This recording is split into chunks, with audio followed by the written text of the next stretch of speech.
Welcome to the Combat Intelligent Athlete Show, where we talk and punch our way through achieving peak performance on the mat, surviving the streets, and how to take on the martial arts of everyday life and win.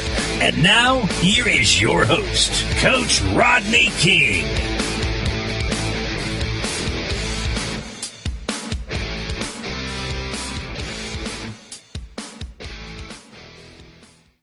Nigel February, can you hear me? Yes, I can. Finally. Hey, how you doing, brother?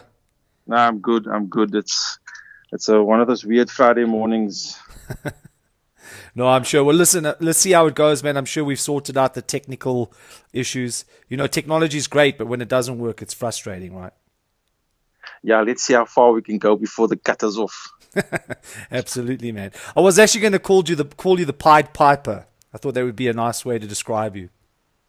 No, that is the actual way, because when people start owing you stuff, you'll be like, it's time to pay the piper, you know. It doesn't work well with my wife, though.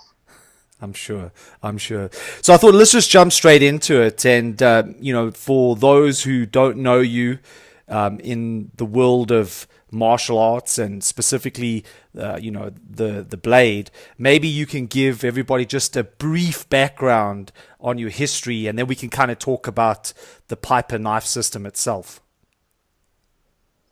Well, I started in martial arts with Taekwondo and Aikido, a little bit of Aikido under my late father. And that was back in the very early 90s. So from 1990, I started doing a little bit of Kung Fu and some kickboxing. Then around, I would say, 93 or 94, I started in Silat. I was the first person in the country to actually teach or train in Silat. And that I also learned from my father, because his teacher was an Iranian bodyguard named Beiruz. In fact, our mutual friend Eric Peterman knows Beiruz as well, back in the day. And I learned some stuff from my dad. His family is Native American Indian, so obviously I learned the knife, from him, because his dad was a butcher. And when I say I learned the knife from him, I mean not for killing only, but in terms of slaughtering animals, how to prepare dead meat and how to stab live flesh. So those are the things that you speak of when you mention the knife.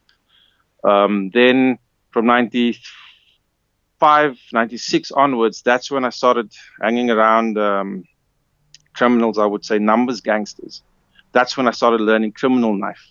And then Piper was the name for the research that I gave around about September 8th, 97. My father died before then, and then Piper was released, I would say, in 99. Late in 99, it became a worldwide phenomenon after that. But for all intents and purposes, I'm not a knife guy. I'm just a guy that researched criminal knife. I'm an ordinary martial artist, but the most important aspect is that when I looked at the knife, I looked at it from a criminal perspective, which was never done before. Sure. And I guess for context, for people listening to this, they may not know kind of the historical background of what you were saying, especially within the framework of South Africa. Maybe talk us through a little bit here about what do you mean by the numbers gangs? What does that actually mean? Especially for somebody, like I said, who's maybe listening to this, but has no idea of that world. Look, the numbers gangs were started in Joburg,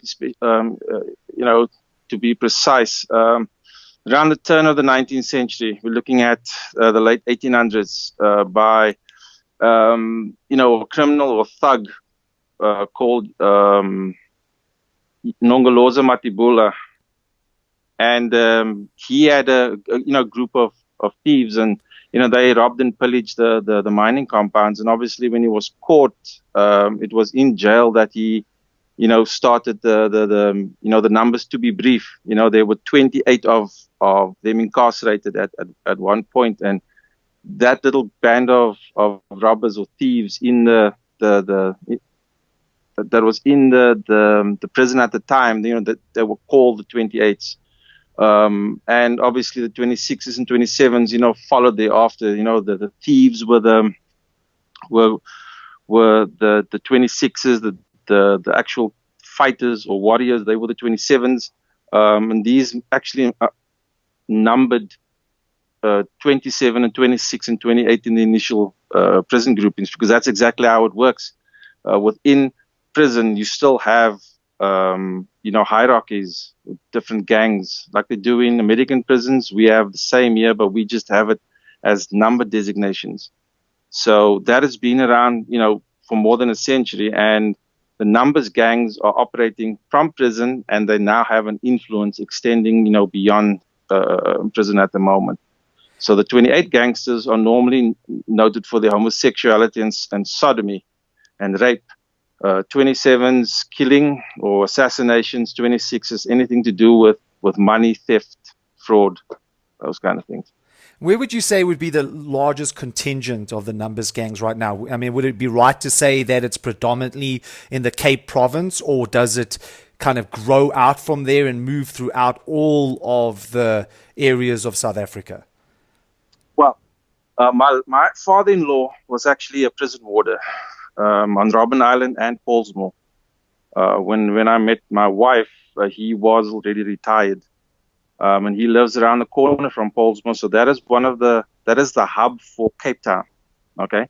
But every jail or every major prison in the country has a very large contingent of numbers gangs. They are a network. For instance, if you are from Joburg and you enter my prison here in Paulsmoor or Helderstrom, which is close to the mountain, the numbers gangs would already know that you are on your way there. They would already know what you are going to be in for, and why you were transferred. Even before prison authorities know that the numbers gangs, they are a unique network. They are not just found in one province. They are spread throughout the entire province, inside, outside prison. So they all know, who you are, and especially you claiming to have the number. There's a certain ritual that you have to follow. And they knew this before there were cell phones. Obviously, now they have cell phones and Wi-Fi inside prisons. So it's much easier. Yeah, so they don't, it's not just some kind of mindless gang, right? I mean, they seem like they've got their shit together.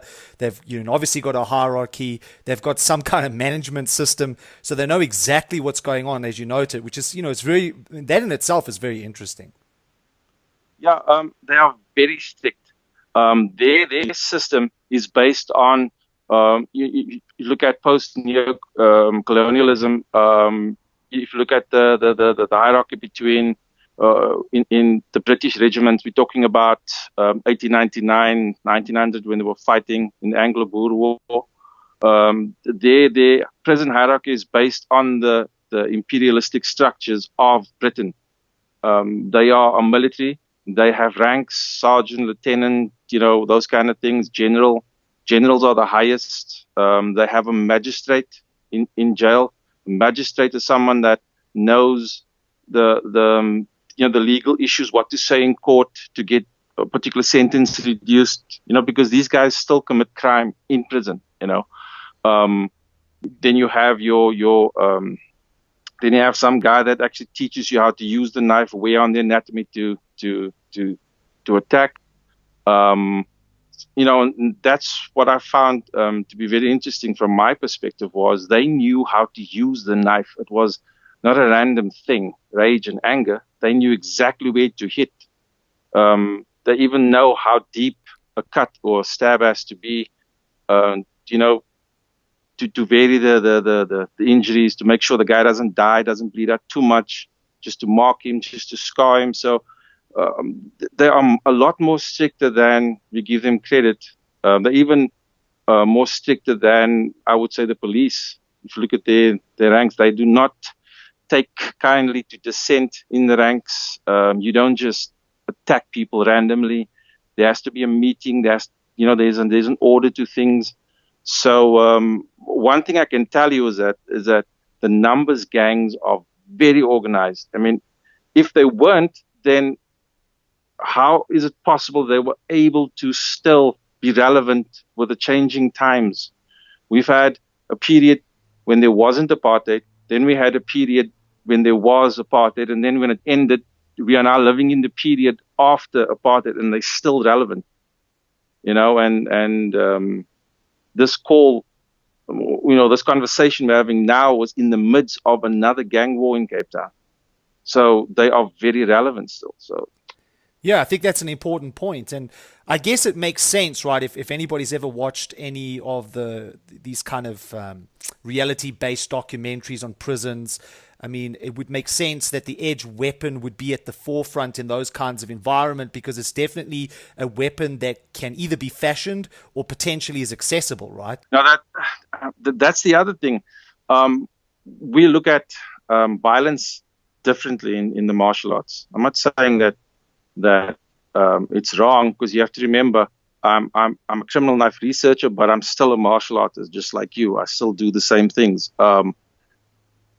The one thing that I've learned was the fact that makeshift shanks is the way to go. Having something, having the skill first of all was more important, and then whatever you have in your hand is a tool.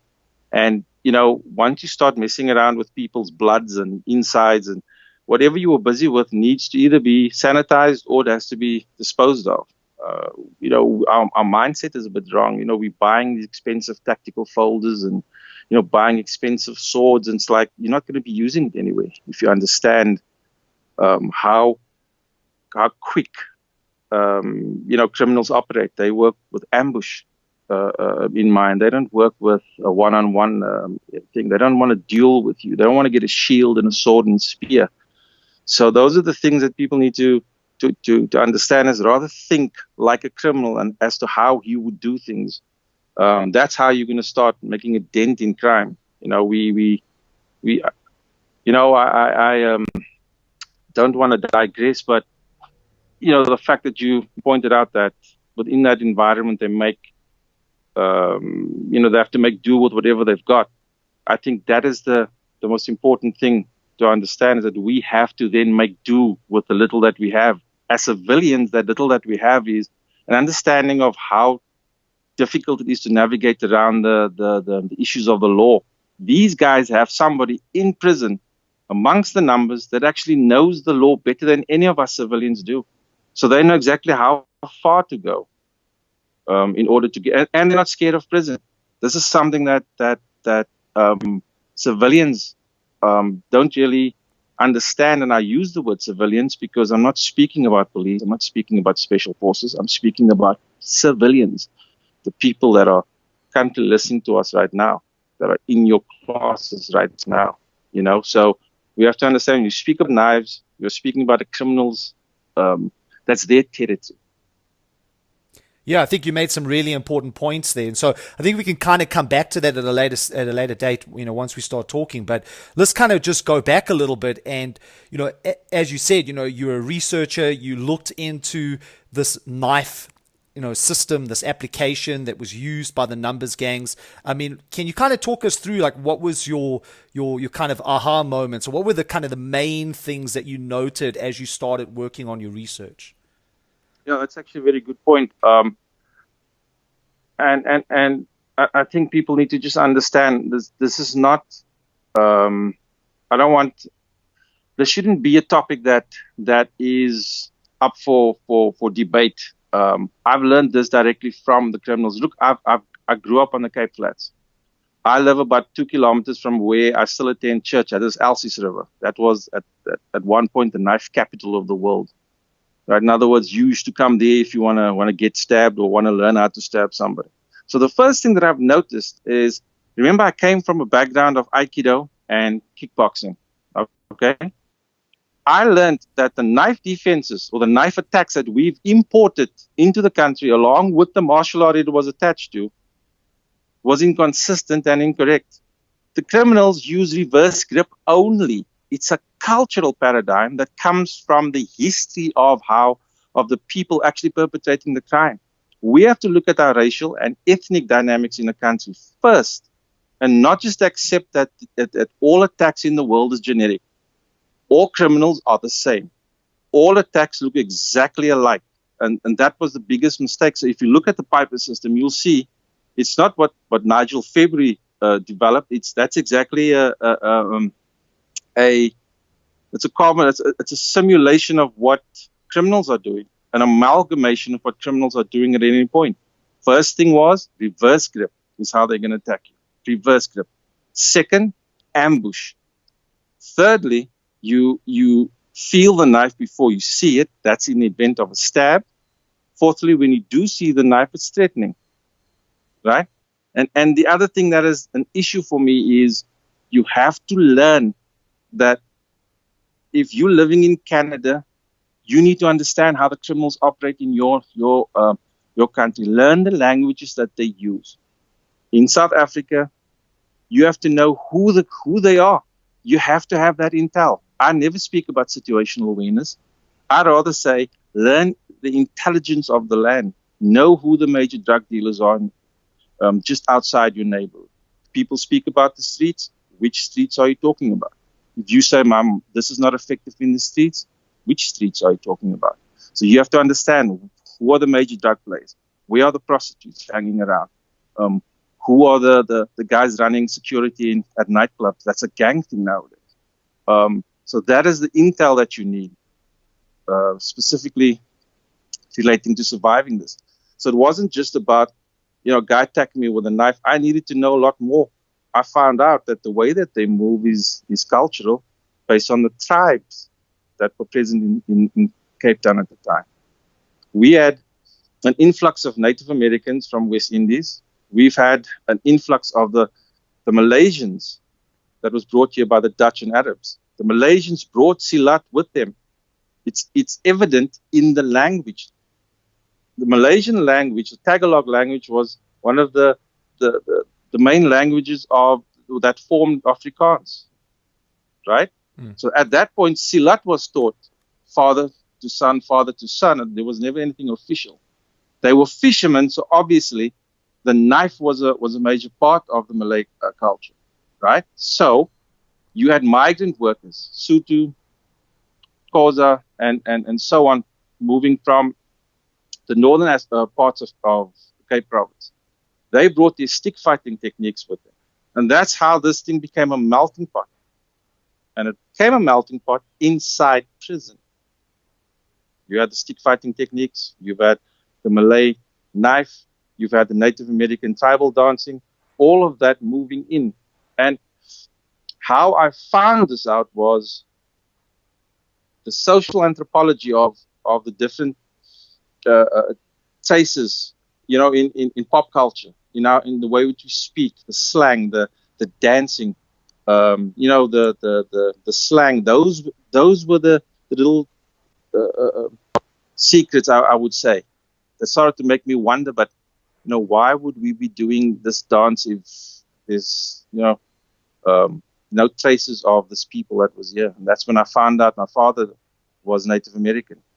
See, and there was a contingent of them that actually lived in Cape Town, which wasn't documented before. So when you talk about the reverse grip, right, would you say that is predominantly unique to the numbers gangs and obviously, within South Africa?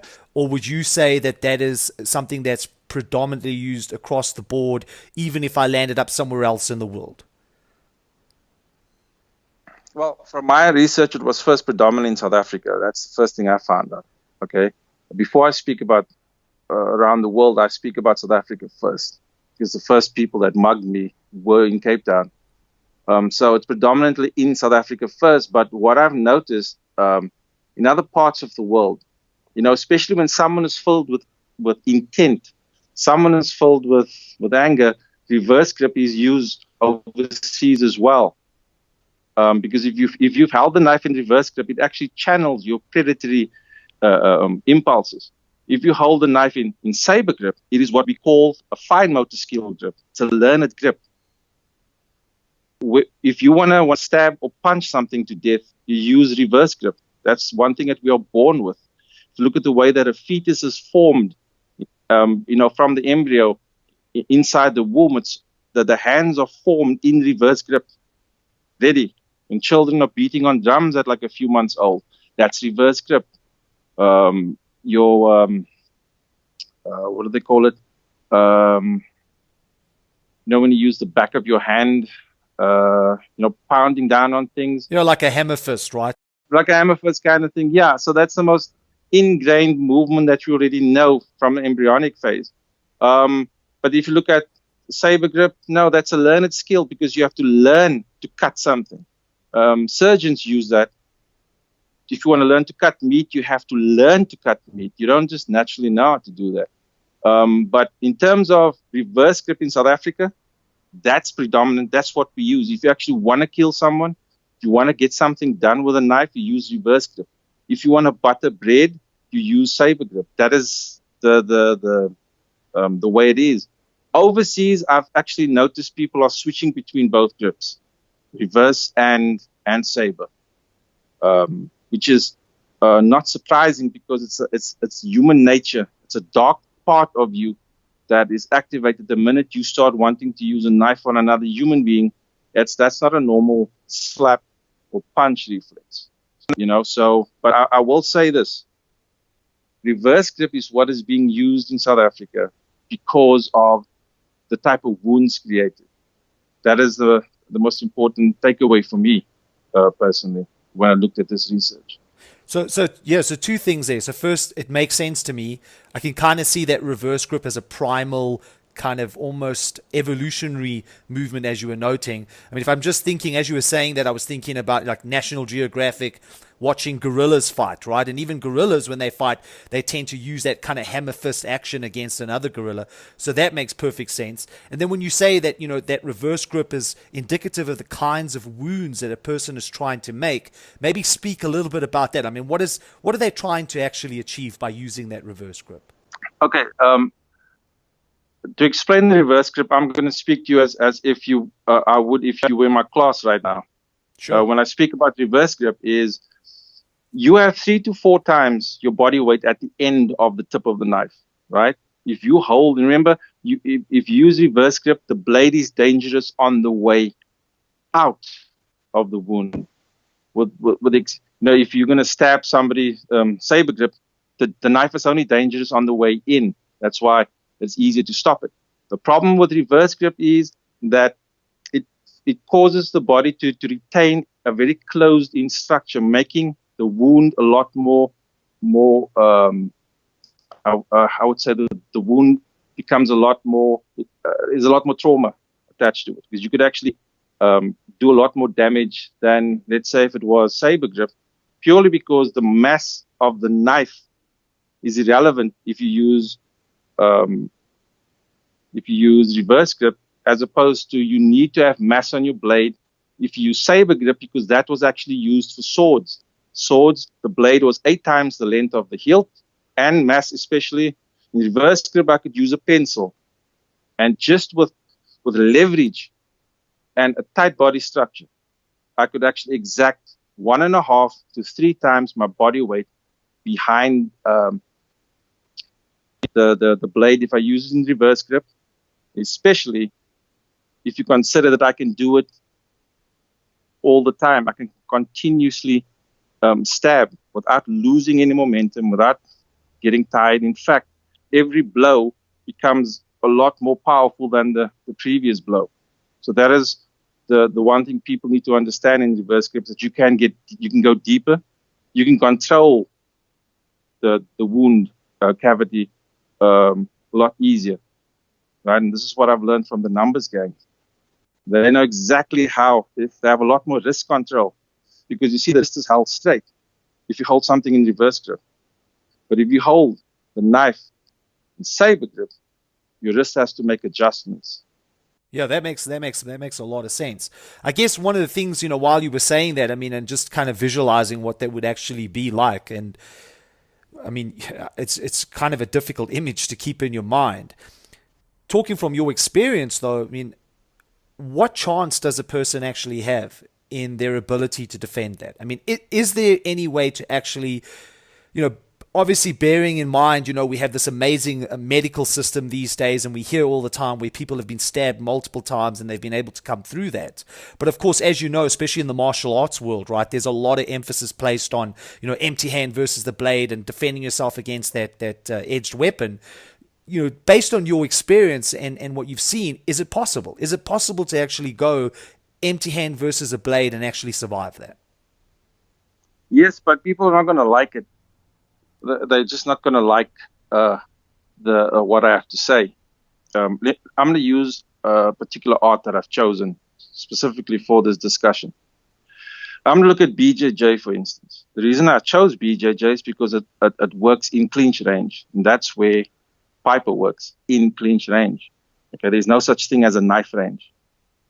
I'm going to choose BJJ because there's no fantasy or myth involved in it. It's real.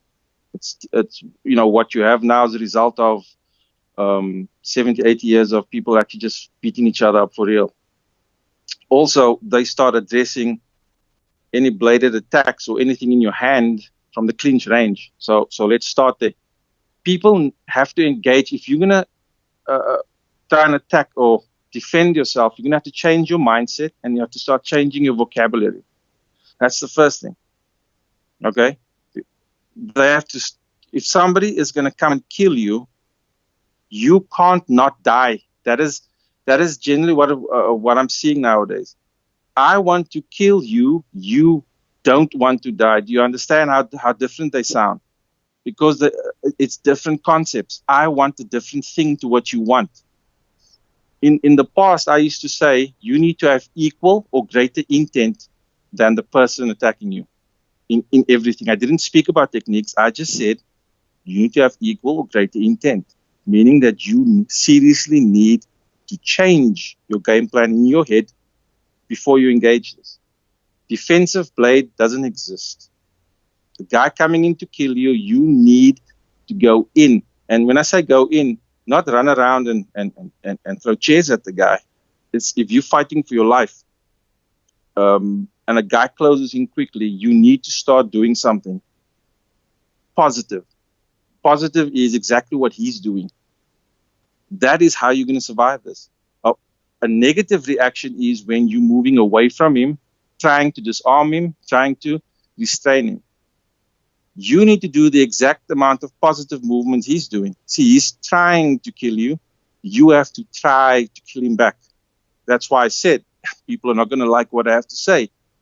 I'm not going to say Piper cannot be beaten. I'm saying you can, but you're going to need to dig down deeper and ask yourself, this is not something that can be won. We're talking about mortality here. If the two of us roll on the ground, I know for a fact I'll be tapped out, but I won't die.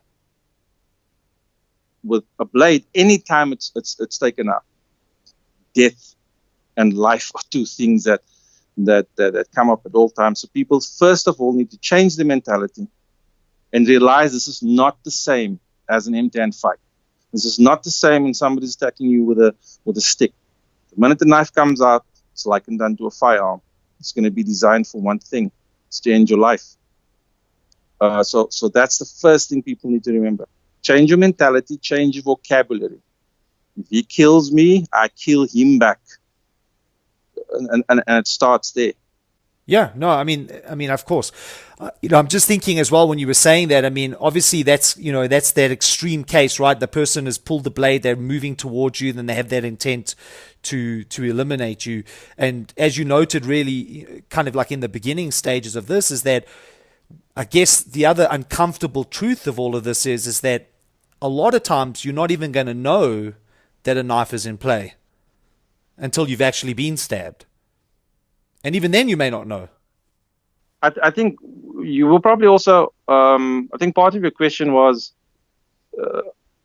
is there a way to tell if somebody, is there an early detection system? And I think that is what I've spent on that probably a lot longer than anything else. When I realized this type of thing, once the guy pulls the knife and starts stabbing, there's very little you could do physically. And I've realized that, during my research, as terrible as the knife attacks in South Africa may seem, it still has to start somewhere. You don't just, start stabbing someone, out of the blue. There are telltale signs. That's why I say, with Mark McYoung's 5 stages of attack, this still happens at stage 4. You can learn, you can see when somebody's going to attack you. You can actually feel it. And what I liked about all of this was it was a scientific method. If, I'm only interested in that. If I can quantify it and then replicate it, then it has merit. But I've noted that anytime somebody starts moving towards you or wants to stab you, the first thing that happens is their posture changes. So we train people to look for that specifically, and I can quantify it all the time. It's a lot easier if you, for instance, you say situational awareness, but because you are physically trained, you can spot a postural change in someone. So you can't do anything unless your posture changes, and that's a fact of life. So that is the first thing. Even if you can't see the blade, you can sense this person is going to do something because their whole, their physical structure has changed. Even their head tilts downwards. What's moving down to the side, you can see it, you can feel it. You don't just have to, even if your back is turned, you can actually feel this is happening because the air pressure around the person changes. And again, we can measure it and we can actually teach it. We can actually tell people, look, I'm going to stab you now, but you won't know when, but you will feel, your body will react to those changes or those subtle changes in air temperature. So while this part may confuse, some people, the fact is that the early avoidance is the quickest way. In other words, gives you enough time to pull whatever you're carrying. And I think that's the other thing. Don't wait for this thing to happen. It's going to be over too quickly. So it's best if you learn to detect this kind of thing early on, know what to look for before it happens. I think there's a couple of things that I think maybe, I don't know if you would agree with the way of describing that, but one way for the average person to kind of understand what you're talking about, it does lend itself to intuition, right? I think most of us have this kind of intuitive sense when something's bad about to happen. I think the problem for a lot of people is they override it with their kind of rationality and they say, oh, you're being silly, you shouldn't be thinking that way. And when you watch a lot of times where people have been, say, for example, attacked in underground parking lots and things like that, oftentimes when they've been interviewed afterwards, they'll say something to the effect of, I kind of had this bad feeling that, that I shouldn't be down there or something might happen, but I kind of overrid it and I just, I kind of said to myself, are you being silly? And then I carried on and then, this really bad thing happened to me. 100%. That is 100% of the time. You're 100% accurate. I couldn't agree with you more. Fact is, whenever people said that, it was the intuition that warned them. But again, because the ego gets involved and the education level gets involved, saying, no, it's nothing. It's nothing. It's just the wind. Those changes that you feel is not you. It's the environment that changed that you felt.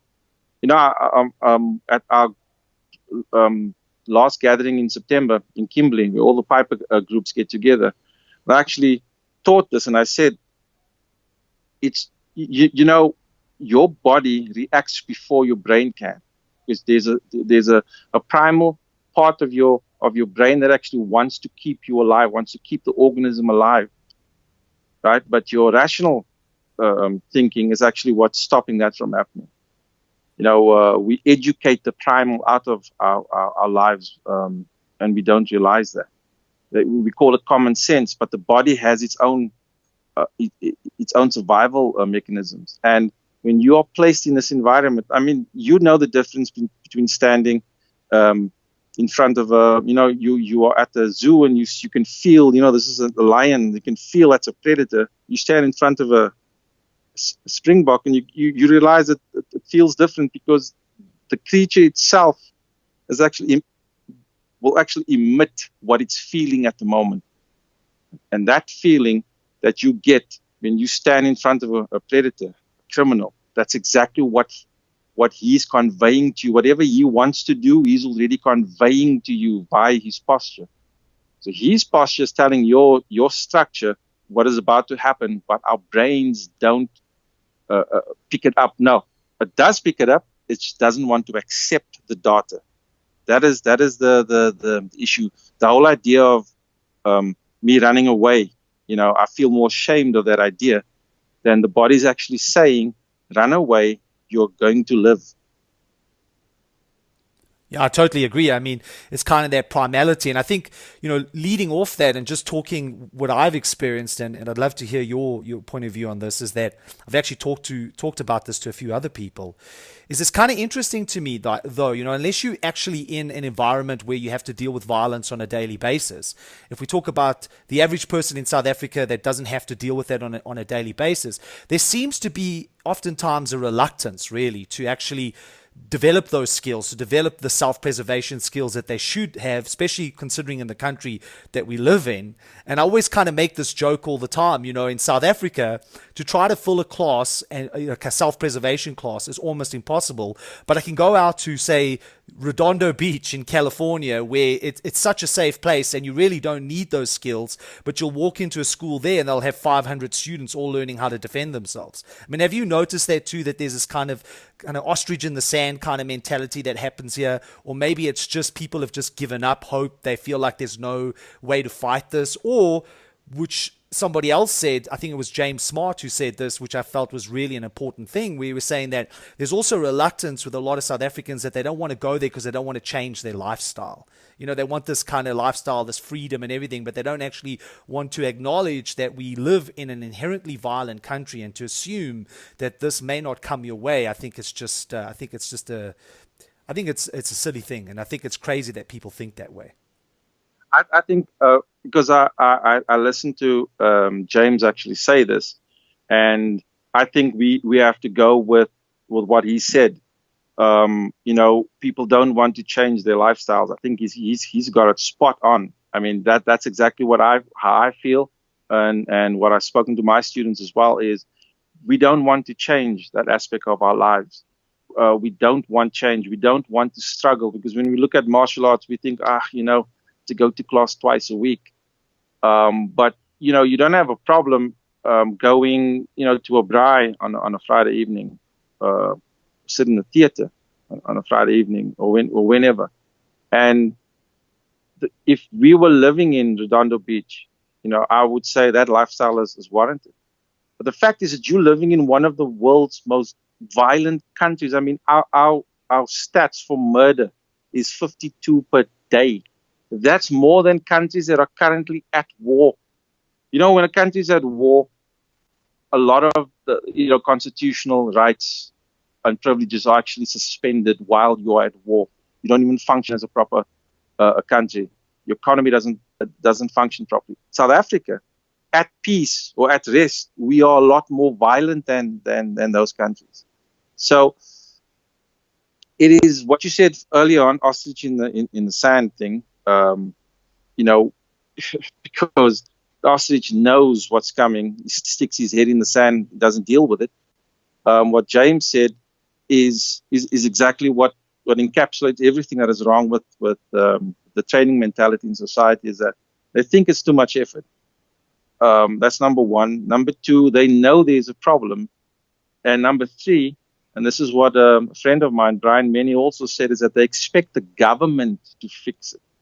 No government, past, present, or future, is going to be able to fix interpersonal violence. And interpersonal violence is something that you like to talk about.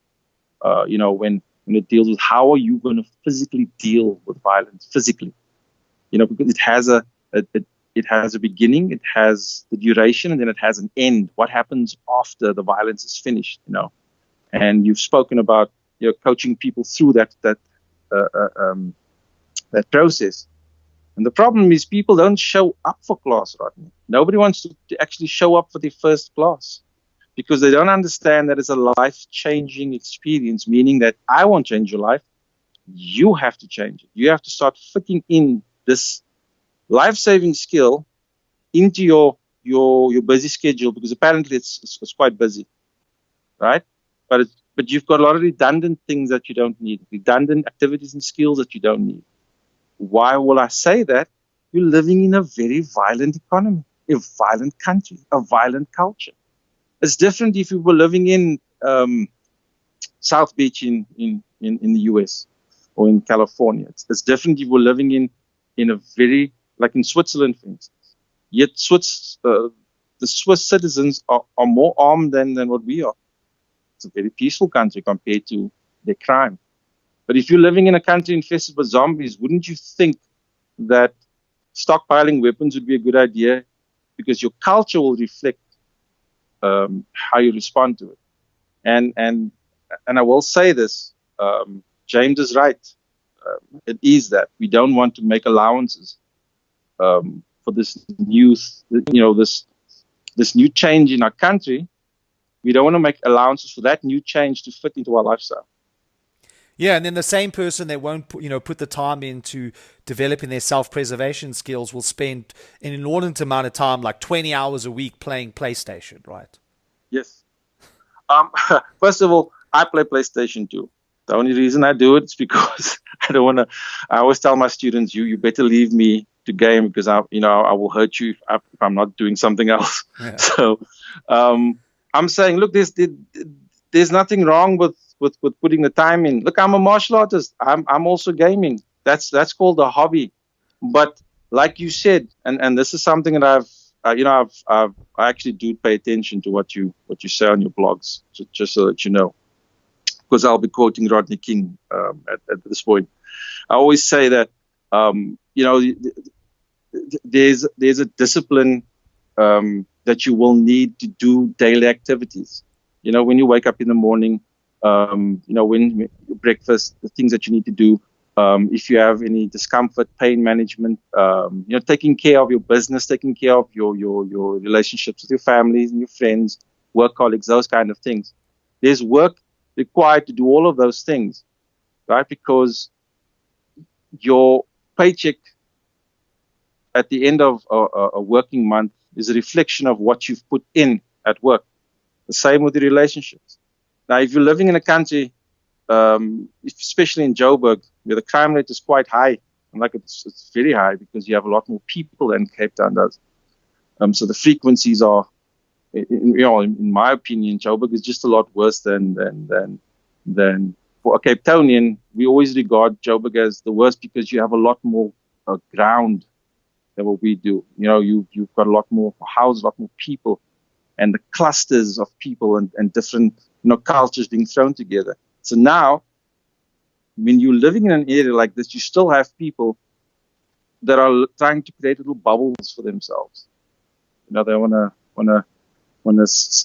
live away from knowing anybody, and that's the problem that they have. If you tell them, somebody's gonna break into your house and they might kill your family, and it could happen, today or tomorrow. What do? They start pushing up their walls even higher, getting more armed response because they themselves don't want to take responsibility for their safety. That's something that you were speaking of when you're talking about the mat. When you are sparring, those are small little victories that you earn because you're starting to understand yourself, your strengths and your weaknesses. You can only do that once you are sparring with someone. Only truly know yourself when you felt what it's like to be choked out, tapped out, or knocked out. And people, especially in Cape Town, people don't want to go to class. They don't want to find out about themselves, but want to speak about violence as if it's a separate issue. Yeah. So building on that, right? And I guess when we ask questions like this and we talk about this, we have to be kind of really careful about how we situate it and the things that we say. But one of the things that I talked with James about, and obviously this comes up in conversation all the time, and I'm sure you hear this all the time, is that obviously there's crime everywhere in the world. Obviously it varies, the levels of crime. But I do think that there's something quite unique about the crime in South Africa, that this aspect of depravity that is connected to the crime. Have you I'm sure you've thought about it, but do you have any ideas on why that is? Why is there this depraved aspect to the crime? So the typical example that I use, just in case, somebody's listening to this and they haven't listened to some of the other podcasts, I use this kind of example. I say, people break into houses all over the world. I mean, that's a given. And oftentimes when people break into somebody's house somewhere in the world, they want to steal some stuff. A lot of times it's to do with the fact that they have some kind of drug addiction and they need to, take stuff from you in order to sell it to buy their drugs. In South Africa, if somebody broke into my house and I happen to be here with my wife and my kids, there's a very strong chance they're going to steal my stuff, but there's a very strong chance that they're going to rape my wife in front of me. And then they're going to put a gun to my head and make me sodomize my kids. And this is the part that I think that doesn't get discussed in the media oftentimes. Definitely nobody knows about it overseas, because when I talk to them, they are shocked. But it's this depravity that goes along with the crime here that I think makes the crime in South Africa very different to a lot of other places in the world. Yeah, look, that is one of the main points that I use when I do a self-defense workshop. I actually tell people that this depravity, this hatred in the crime itself, where if somebody robs you, that would be as a result of a socioeconomic need. In other words, this guy doesn't have any clothes or food or whatever, and he robs from you. And I understand that aspect, but the fact that he has to torture your family in front of you, adds a new dimension to it. And I tell them that it's always the untrained person that tells you, Rodney, when somebody puts a gun to your head, just give them everything that they want, and they'll leave you alone. And I'm like, at what point did you know, at what point was there an arrangement between you and the criminal? If you're speaking about the hatred and sick mindset these people have when they commit crime, how is it that a non-trained person is able to conduct proceedings? This depravity is worrying because it stems from a hatred that again goes back even before the years of apartheid. It goes back down to classism, not racism. It's the fact that I don't have. It's the fact that I'm poor. I was born poor. You could say it's poverty, but I've always had this because I've sat down with these men. I've grown up on the Cape Flats, and I've realized that you can blame racism, you can blame all these things, but at the end of the day, it has nothing to do with color. It has to do with the fact that I don't have anymore. I really don't have, and I want what you have, and I will take it. And at some point, it gets a lot more sicker than before, because the moral values in the country has dropped to the point where you can't spank children anymore. Corporal punishment was banished, and you can actually start tracing it back to the fact that there's a moral decline in a family. The fact that age of consent for sex, for alcohol, cigarettes, those have also dropped. So that is generally where you can start, if you had a graph, you can start plotting on that graph when these things happen. You won't get a direct answer. But the fact is, my knife teachers were criminal. And I could tell you that they look at things a lot differently. But this depravity is something that my father-in-law told me even starts in prison. When they kill someone, it has to be done in a particular way. They will decapitate someone in prison and then have his head shoved in between the bars as a message for the warders and for the opposing gang in prison. So for us on the Cape Flats, that is something that we understood has a message on its own. We always think crime is random, like it's just a group of guys doing it. But a gang actually has a reason for doing it. And that's something people need to understand and research themselves, which is what I said in the beginning. You need to understand the mindset of a criminal in this country specifically. Not in Russia, not anywhere else, but in this country. Understand the difference between killing or merging for socioeconomic need, in other words, stealing your things and running, and killing because there's this evil or hatred abounds, depravity.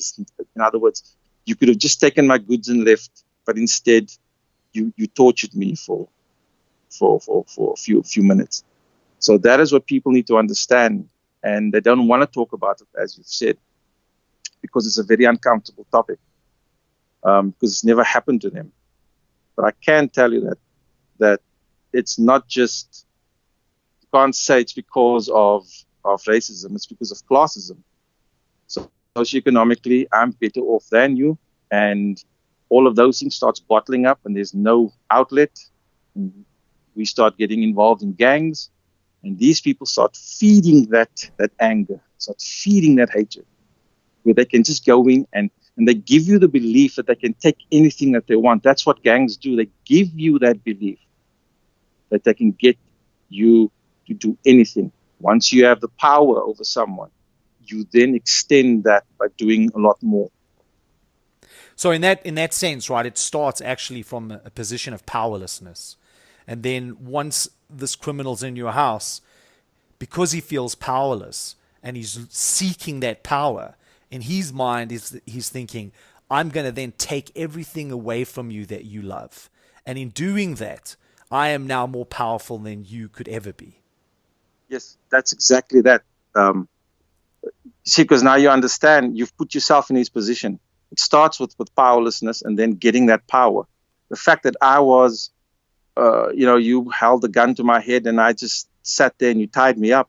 I allowed you to do that. I didn't fight back at any point. And the minute you start handing over a lot more than that to the criminal, it depends entirely in what frame of mind he is at that moment. And that's the point of no return. It's not a guaranteed thing. You don't know if this man is going to rape your whole family or burn your house down. You don't know. But because you've given him everything, you've allowed him to do everything without fighting back, he's going to kill you in any case, but he's going to add to it now. And that's the thing. When people say, don't fight back, or you will get hurt. What happens if he does it anyway? Your life was a forfeit the minute he pulled the knife, the minute he pulled the gun. The value of your life economically was the value of the contents of whatever you wanted to take. Whatever was laden in his threat, that is the value of your life. And that's how people can respond to this positively, is to fight this evil. You're not going to do it with talking to someone. You're not going to be able to talk someone down like this. You're not going to be able to change his life in this moment. We're talking about a stage 4 attack. There's nothing else. The guy's on top of you. He's about to take your life. What are you going to do? So I think it's the response before anything else. You gave this man power by doing nothing. Yeah, and I'm thinking, like as well, to be kind of careful in what we say. I mean, obviously context, there's a context, but I would argue that, it's better to fight back, because especially in South Africa, we know what the consequences are. There's a very, very strong likelihood that it's going to go to that next level. And I would say that, as you noted, the more you give away, the more he's going to take. Oh, yes. You've said it now. We're at that stage. We've arrived at that stage in this country's development, where crime is the highest it's probably ever been, purely because we have a lot more ways to document it now with cell phones and so on. When are we going to realize? I mean, before I used to teach. I mean, I've been teaching this self-defense system since 98. So that was before cell phones became a thing, before there was social media. And then I used to say, there was a 50-50 chance that we could end up, the guy, he robs you or whatever and then runs off. But then I always used to say there was a 50-50 chance you could stay and finish the job. Now it's changed to, it's going to happen. Prepare yourself. He's not just going to take your things. He's going to take more than that. We've arrived. The country has gone. It's actually taken us to that point. So, where you said your personal opinion, rather fight back. I think that's now becoming the rule instead of the exception before.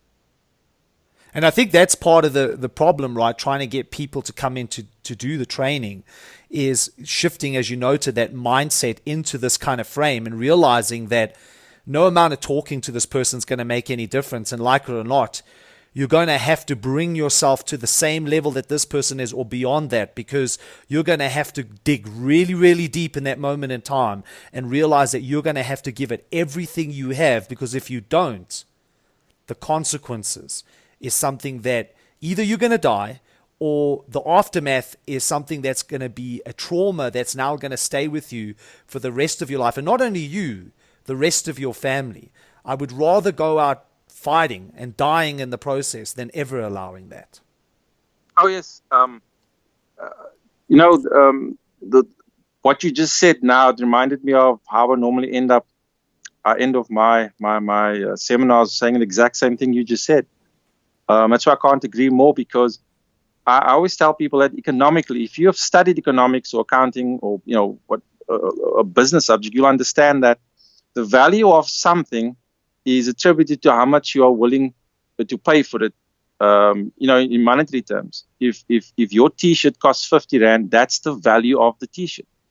If I said it's now 70 Rand, it automatically becomes the value of the T-shirt. So if I come to you and I say, Rodney, give me your wallet and your phone, your life value at that moment in that exchange has now become the value of the contents of your wallet and the cost of the phone. That's actually the value of your life at that moment. What you said earlier, people need to understand, if you want to fight back, first ask yourself how much worth is your life to you? How much? I mean, if you can't give, if you tell me, well, it's priceless, I would be like, no, it's not. He just said that if you don't give him your phone, which probably costs 6,000-7,000 Rand, then he's going to kill you. So for 7,000 Rand, that's what you're fighting for right now. So you're not fighting for your goods, you're fighting for your life, which he just said now. He leveraged it against it.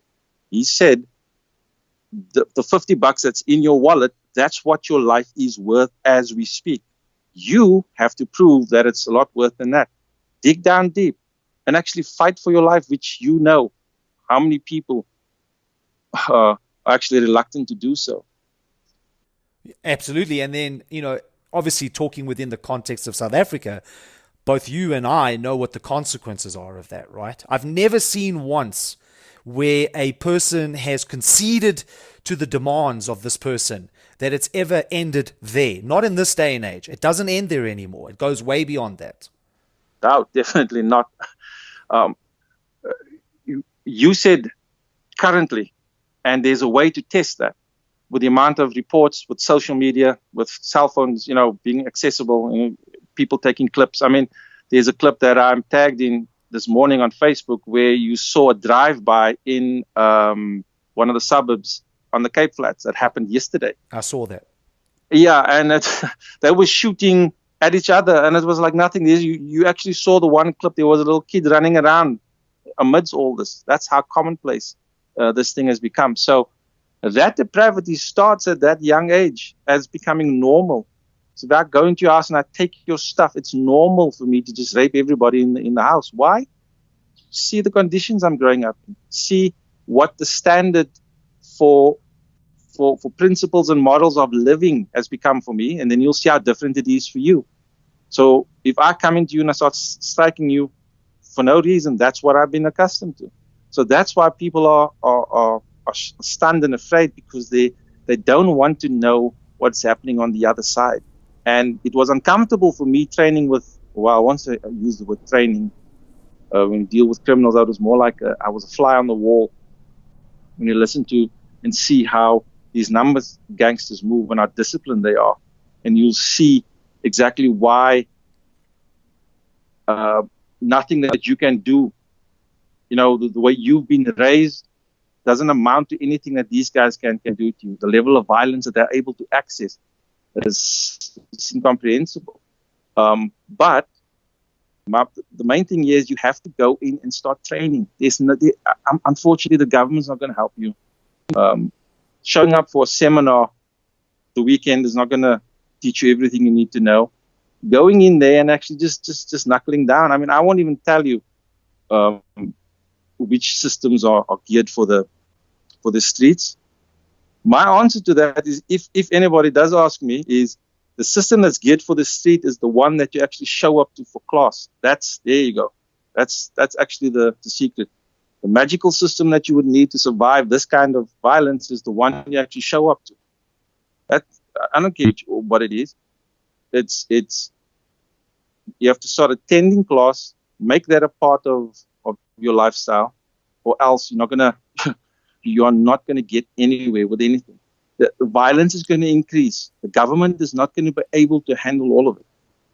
At some point, we're going to have to do it ourselves. That's great. Yeah, that's great advice. So we're on the hour. If somebody wanted to find out about the Piper system, where should they go to find out more?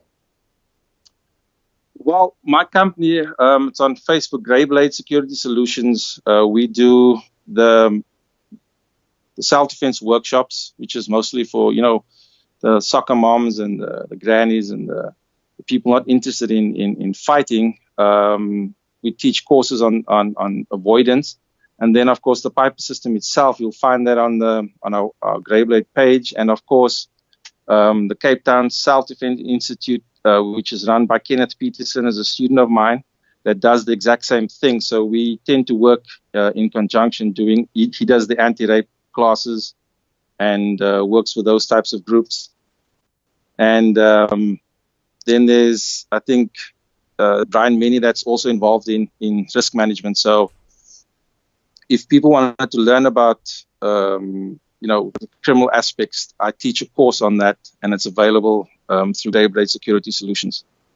Fantastic. Well, Nigel, I really appreciate the time. It was fantastic talking to you. Let's do it again. I think we're going to get some good positive response from people listening to this, and it's definitely worthwhile to do a follow-up. Oh, thanks for having me on. Absolutely.